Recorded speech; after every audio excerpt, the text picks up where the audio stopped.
3 hommes arrêtés au Kosovo après les violences près de la frontière serbe dimanche ont été placés en détention provisoire lundi et mardi, a-t-on appris mardi auprès du tribunal de Pristina.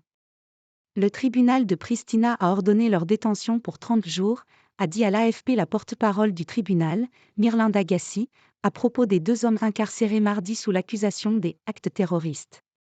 Ils sont en outre soupçonnés de crimes contre l'ordre constitutionnel et la sécurité de la République du Kosovo, a-t-elle ajouté. Un 3e suspect avait été placé en détention lundi, sans plus de précision. Ces incarcérations surviennent après la mort d'un policier dimanche alors qu'il patrouillait près de la frontière serbe, puis la traque d'un commando ayant passé plusieurs heures retranché dans un monastère. Parmi la trentaine d'hommes lourdement armés, au moins 4 sont morts, 3 ont été arrêtés, et le sort des autres reste inconnu. Plusieurs centaines de personnes se sont rassemblées mardi soir dans le quartier à majorité serbe de Mitrovica et ont allumé des bougies en hommage aux hommes armés tués, selon un journaliste de l'AFP.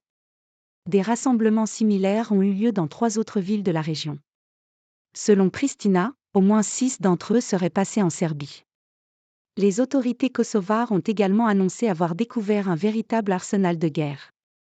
Selon une liste publiée par le Premier ministre Albin Kurti, la police a saisi 150 kg d'explosifs, 30 AK-47 et des lance-roquettes. Attaque incroyablement grave. Pristina a immédiatement accusé la Serbie d'être derrière cette attaque, ce que Belgrade s'est empressé de nier, incriminant à son tour Albin Kurti et ses « provocations » envers les Serbes du Kosovo. Le gouvernement serbe a également déclaré mercredi jour de deuil national en Serbie après les événements tragiques au Kosovo.